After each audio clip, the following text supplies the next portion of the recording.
हम कर रहे हैं कक्षा 9वीं का गद्य खंड का पाठ एक है दो बैलों की कथा और उसके लेखक हैं प्रेमचंद जी। तो पिछले वीडियो में हमने उस पाठ के बारे में पढ़ा था, उसका सार पढ़ा था। हमने पढ़ा था कि झूरी एक नामक व्यक्ति है, उसके दो बैल हैं, हीरा और मोती। झूरी की पत्नी का भाई है गया। ठीक है, तो ये सारे किरदार उस कहानी में हमने पढ़े थे। कहानी आपको याद ही होगी, तो आज हम करेंगे उसके बारे में उसके प्रश्न उत्तर। तो पहला प्रश्न है हमारा, कांजी हौस में कैद पशुओं की हाजिरी क्यों ली जाती होगी?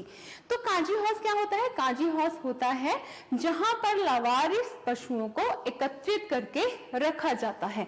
तो वहां पे कैद पशुओं की हाजिरी इसलिए ली जाती होगी ताकि कैद पशुओं की संख्या का पता चल सके और यह पता लगाया जा सके कि उनमें से कोई पशु भाग या मर तो नहीं गया है। हमारा अगला प्रश्न है, छोटी बच्ची को बैलों के प्रति प्रेम क्यों उमड़ आया? अब छोटी बच्ची कौन थी? छोटी बच्ची गया, जो कि झूरी के पत्नी के भाई की बेटी थी। छोटी बच्ची, तो छोटी बच्ची की मां मर चुकी थी, वह मां के बिछुड़ने का दर्द जानती थी। इसलिए जब उसने हीरा मोती की व्यथा देखी तो उसके मन में उसके प्रति प्रेम उमड़ आया। जब उसने देखा कि हीरा और मोती के साथ भी दुर्व्यवहार हो रहा है, तो उस छोटी सी बच्ची को बैलों के प्रति प्रेम उमड़ आया। उसे लगा कि वे उसी की तरह अभागे हैं और अपने मालिक से दूर हैं। अब झूरी से दूर थे वो दोनों। हमारा तीसरा प्रश्न है, कहानी में बैलों के माध्यम से कौन कौन से नीति विषयक मूल्य उभर कर आए हैं? इसका उत्तर है, कहानी के माध्यम से निम्नलिखित नीति विषयक मूल्य उभर कर सामने आए हैं। नंबर 1, विपत्ति के समय हमेशा मित्र की सहायता करनी चाहिए। मतलब जब भी मुसीबत होती है तो अपने मित्रों की हमें सहायता करनी चाहिए। नंबर 2, आजादी के लिए हमेशा सजग एवं संघर्षशील रहना चाहिए। मीन्स हमें आजादी के लिए हमेशा संघर्ष करने चाहिए। नंबर 3, अपने समुदाय के लिए अपने हितों का त्याग करने के लिए तैयार रहना चाहिए। नंबर 4, आजादी बहुत बड़ा मूल्य है, इसे पाने के लिए मनुष्य को बड़े से बड़ा कष्ट उठाने को तैयार रहना चाहिए। मतलब आजादी हमारे जीवन में बहुत मायने रखती है, इसलिए हमेशा हमें कोई भी कष्ट उठाने के लिए हमेशा तैयार रहना चाहिए। हमारा आगे प्रश्न है, प्रस्तुत कहानी में प्रेमचंद ने गधे की किन स्वभावगत विशेषताओं के आधार पर उसके प्रति रूढ़ अर्थ मूर्ख का प्रयोग न कर किसी नए अर्थ किया संकेत किया है? तो इसमें लेखक कह रहे हैं, प्रेमचंद जी ने गधे की सहनशीलता, सीधेपन, क्रोध न करने, हानि लाभ सुख दुख समान रहने आदि गुणों के आधार पर उसे बेवकूफ के स्थान पर संत स्वभाव का प्राणी करार दिया है। मतलब प्रेमचंद जी ने कहा है कि गधा जो है वो कितना सहनशील होता है, सीधा होता है, क्रोध नहीं करता, लाभ और हानि में भी उसके एक ही जैसे भाव रहते हैं।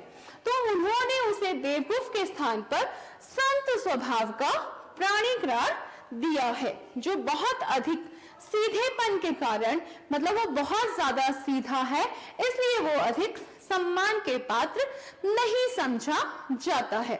हमारा अगला प्रश्न है, हीरा किन घटनाओं से पता चलता है कि हीरा और मोती में गहरी दोस्ती थी? तो हमने पाठ में पढ़ा है, कुछ ऐसी घटनाएं भी हमने वहां पे पढ़ी है कि जिनसे पता चलता है कि दोनों में बहुत गहरी दोस्ती थी। तो हीरा और मोती दोनों बैलों में गहरी दोस्ती थी। कहानी के कुछ प्रसंगों के माध्यम से यह बात स्पष्ट भी हो जाती है। दोनों एक दूसरे को चाटकर सूंघकर अपना प्रेम प्रकट करते थे। दोनों में इस तरह से वो मुख भाषा में आपस में बात करते थे। दोनों एक दूसरे से सांकेतिक भाषा में भी बात करते थे। जब ये दोनों बैल हल या गाड़ी में जोत दिए जाते तो दोनों ज्यादा से ज्यादा बोझ स्वयं झेलकर दूसरे को कम बोझ देने की चेष्टा करते थे, कोशिश करते थे। नाद में खली भूसा पड़ जाने के बाद दोनों साथ ही नाद में मुंह डालते और साथ ही बैठते थे। एक के मुंह हटा लेने पर दूसरा भी अपना मुंह हटा लेता था। नेक्स्ट, जब कुछ लोगों ने खेत से पकड़कर ले जाने के लिए दोनों को घेर लिया, तब हीरा निकल गया, परंतु मोती के पकड़े जाने पर वह भी बंधक बनने के लिए स्वयं ही लौट आया। जब देखो वहां पे खेत में उनको पकड़ लिया, मटर के खेत में घुस गए थे ना दोनों, और वहां पे जब एक हीरा वहां से निकल जाता है और मोती को वहां पकड़ लिया जाता है, लेकिन फिर भी क्या हुआ, वहां से मोती नहीं गया था, वो वहीं पे रहा था। काजी हाउस की दीवार टूटने पर जब हीरा ने भागने से मना कर दिया, तो अवसर होने के बावजूद भी मोती उसे छोड़कर नहीं भागा था। और मोती उसको छोड़कर इसलिए नहीं भागा था कि दोनों में बहुत गहरी दोस्ती थी, दोनों एक दूसरे के बिना नहीं रहते थे। हमारा अगला प्रश्न है, लेकिन औरत जात पर सिंह चलाना मना है, यह भूल जाते हो। हीरा के इस कथन के माध्यम से स्त्री के प्रति प्रेमचंद के दृष्टिकोण को स्पष्ट कीजिए। अब यहाँ पे प्रेमचंद जी क्या कह रहे हैं, इस कथन के माध्यम से, हीरा के इस कथन के माध्यम से हमें ये ज्ञात होता है कि समाज में स्त्रियों के साथ दुर्व्यवहार किया जाता था। ये उस समय की बात कर रहे हैं कि समाज में स्त्रियों के साथ दुर्व्यवहार किया जाता था, उन्हें शारीरिक यातनाएं दी जाती थी। इसलिए समाज में ये नियम बनाए जाते थे कि उन्हें पुरुष समाज में शारीरिक दंड ना दे। और हीरा और मोती भले इंसानों के प्रतीक हैं, इसलिए उनके कथन सभ्य समाज पर लागू होते हैं। असभ्य समाज में स्त्रियों की प्रताड़ना होती रहती थी। हमारा अगला प्रश्न है, किसान जीवन वाले समाज में पशु और मनुष्य के आपसी संबंधों को कहानी में किस तरह व्यक्त किया गया है। किसान जीवन वाले, प्रेमचंद ने किसान जीवन में मनुष्य तथा पशु के भावनात्मक संबंधों को हीरा और मोती दो बैलों के माध्यम से व्यक्त किया है। हीरा और मोती दोनों झूरी नामक एक किसान के बैल हैं, जो अपने बैलों से अत्यंत प्रेम करता था। झूरी जो था वो अपने बैलों के बिना नहीं रह पाता था, और बैल भी अपने मालिक झूरी को बहुत प्यार करते थे। इसी प्रेम से वशीभूत होकर हीरा और मोती अपने मालिक झूरी को छोड़कर कहीं और नहीं रहना चाहते हैं।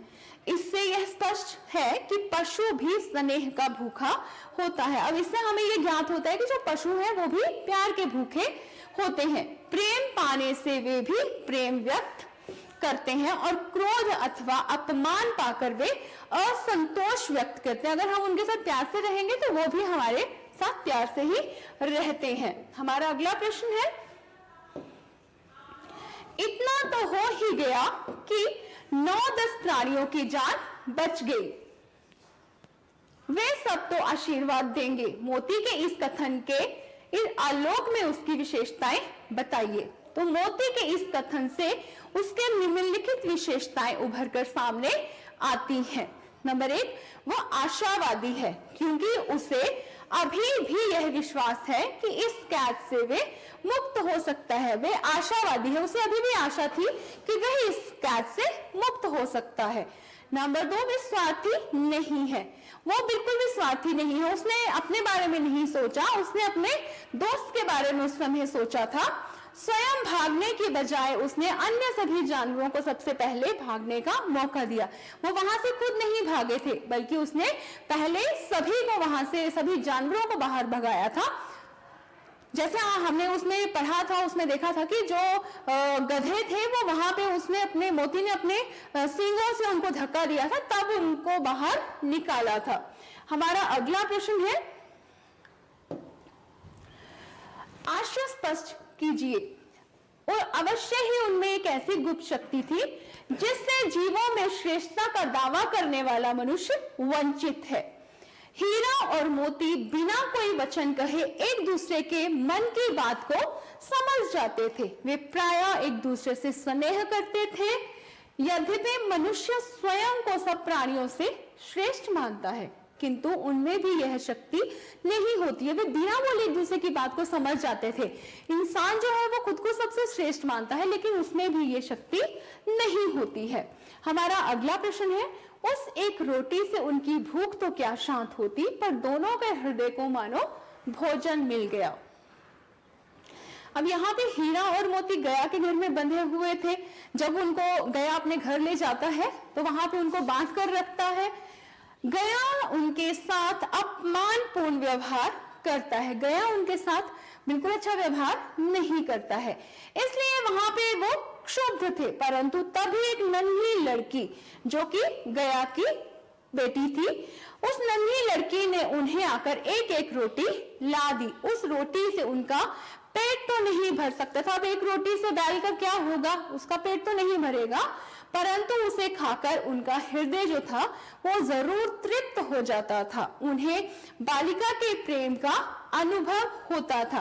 उन्हें वो बालिका जो थी वो प्यार से उस रोटी को खिलाती थी, तो उससे उनको संतुष्टि तो नहीं होती थी, लेकिन उनका मन जो था वो तृप्त हो जाता था, क्योंकि उनको वहां पे उस छोटी बालिका से प्यार मिलता था, तो वो उससे प्रसन्न हो जाते थे। हमारा अगला प्रश्न है, हीरा और मोती ने शोषण के खिलाफ आवाज उठाई, लेकिन उसके लिए प्रताड़ना भी सही। हीरा मोती की इस प्रतिक्रिया पर तर्क सहित अपने विचार प्रकट करें, अपने व्यूज बताइए। तो हीरा और मोती शोषण के विरुद्ध हैं। वे हर शोषण के विरुद्ध आवाज उठाते रहे। उन्होंने झूरी के साले गया का विरोध किया तो सूखी रोटियां और डंडे खाए। अब जब उन्होंने क्या किया था, गया के घर पे जब इस चीज का उन्होंने विरोध किया, वो नहीं रहना चाहते थे, तो उनको क्या मिला वहां पे, सूखी रोटियां और डंडे। फिर कांजी हाउस में अन्याय का विरोध किया। जब वो कांजी हाउस में चले गए तो उनको बांध के रखा गया वहां पे, तो वहां पे भी उन्होंने अन्याय का विरोध किया, तो उन्हें क्या मिला, बंधन में पड़े, वो उनको बांध के रख लिया वहां पे, रात भर उनको बांध के रखा और अगली सुबह क्या हुआ, उनको सजा दी गई। मेरे विचार से उन्होंने शोषण का विरोध करके ठीक किया, क्योंकि शोषित होकर जीने का क्या लाभ। शोषित को भय और यातना के सिवा कुछ भी प्राप्त नहीं होता। जिनका शोषण किया जाता है उनको कुछ भी वहां पे प्राप्त नहीं होता है। शोषित करने वाले को हमेशा डर रहता है और यातना के सिवा उसको कुछ भी प्राप्त नहीं होता है। हमारा अगला प्रश्न है,